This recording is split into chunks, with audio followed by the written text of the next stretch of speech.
Hi. For this lesson, I want us to start to look at geology beyond our own planet. To start looking at the geology of other planets and how we can interpret it. And in particular, I want us to get a handle on some ideas of scale, which is why I've called this lesson, How Big Is It? Now, for this lesson, you're going to need a ruler and a scientific calculator. Okay, once we got those, let's go. This is Olympus Mons. If we look at it, we can see it's a volcano. It has a similar shape to some of the big volcanoes we find here on Earth. Places like Mount Etna or Mauna Loa in Hawaii. It has craters at the top. We'll look at those perhaps in more detail in a later lesson. But the staggering thing about Olympus Mons isn't so much the fact it's a volcano on Mars, but it's the sheer scale of it, the size of this volcano. Because this is the biggest volcano that we know of anywhere. So I want us to get to grips with how big this actually is. If you look in your booklets, you have a map that looks like this. This is a map of Olympus Mons drawn to scale. You can see that Olympus Mons is marked by this ridge around the edge of it called Olympus Rupes. This structure is almost entirely circular. It's not unusual for volcanoes to be that shape. But that means we can work out how big it is by using some of the equations for circles. So the first thing we need to do is we need to measure its diameter between point A and point B. So with your ruler, measure that and compare it to the scale at the bottom of that map. What's the length of that diameter in kilometres? Once we've got that, we can work out the circumference of the volcano. Pi times the diameter will give us that measurement. Once you've worked those out, fill in the diameter on that table and work out the circumference. See what you can come up with.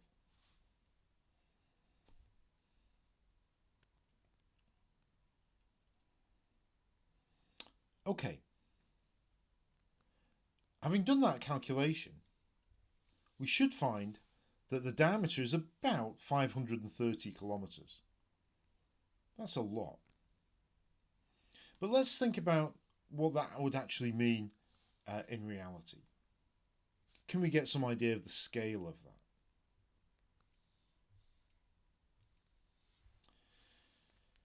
If we work out the circumference then, pi times the diameter gives us a circumference, so a distance around the red circle there, of 1700 kilometres.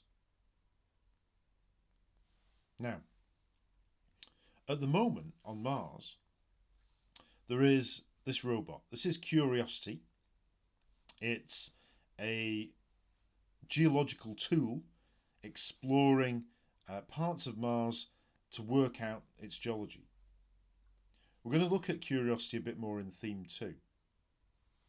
But I'd like you to work out how long it would take Curiosity to travel around the circumference of Mars.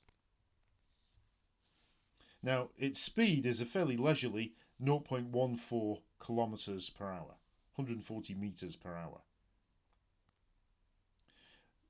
So we can work out how long it would take to go around Olympus Mons. We can also, though, work out how long it would actually take to travel. Because Curiosity doesn't just speed around at 140 metres per hour. It stops to think about where it's going. It stops to look where it's going because NASA can't afford for it to get stuck. So it drives for 20 seconds, then stops for 40 seconds to work out where it's going to next before it sets out again. So it takes about 3 times as long as its maximum speed to travel any distance at all. So press pause now and have a go at that calculation. How long would it take Curiosity to get right round the circumference of Olympus Mons?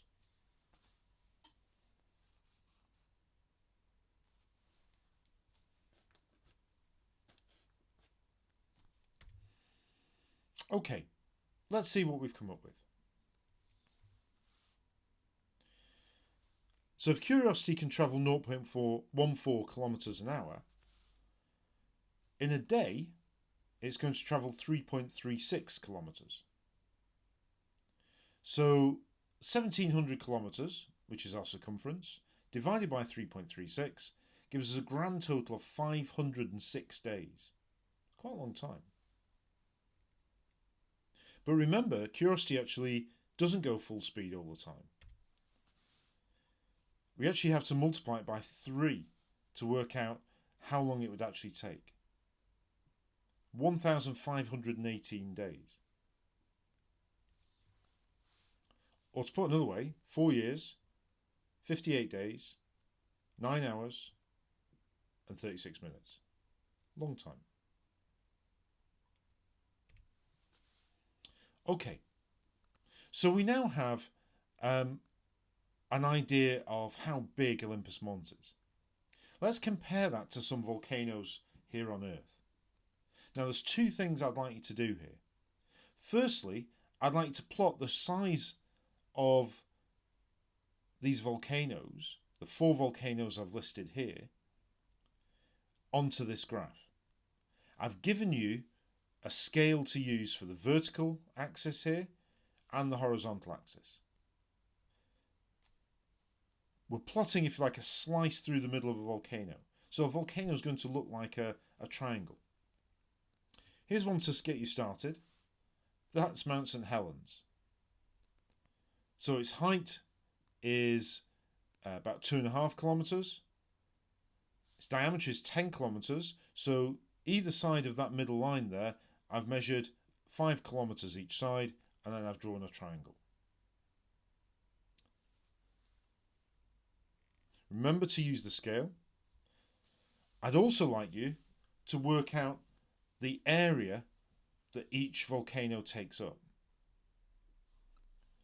The equation we need for that is pi times the radius squared. Remember, the radius is half the diameter. So pi times the radius will give us the area for each volcano. So press pause again and work those out.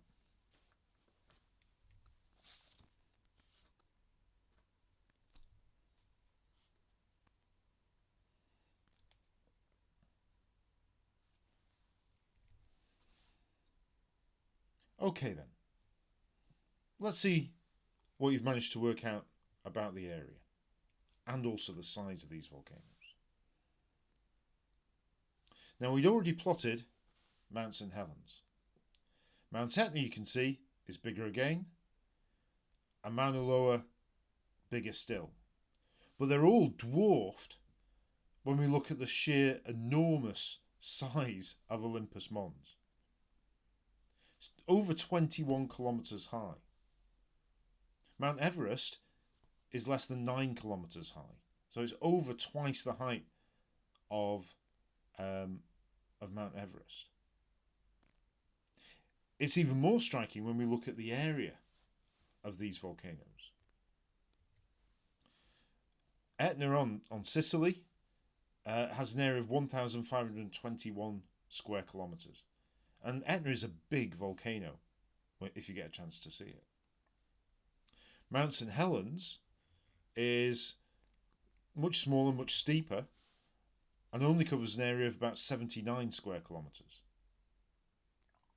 Olympus Mons, though, is a staggering 220,600 square kilometres. To give you some idea of how big that is, Wales as a whole has an area of 20,000 square kilometres. So you could fit Wales 11 times on the footprint of Olympus Mons.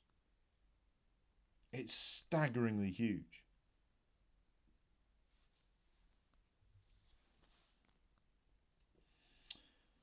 As we watch a distant sun setting over Olympus Mons, these calculations do beg a question. What's the geology behind this? Why is this volcano so enormous? It's a question I'm not going to answer at the moment. We're going to revisit it in theme 2 to really understand the processes that are making what's obviously a volcano so much bigger than anything like the volcanoes we find here on Earth. If you've got any ideas, have a chat to me about them in class. I'll see you then.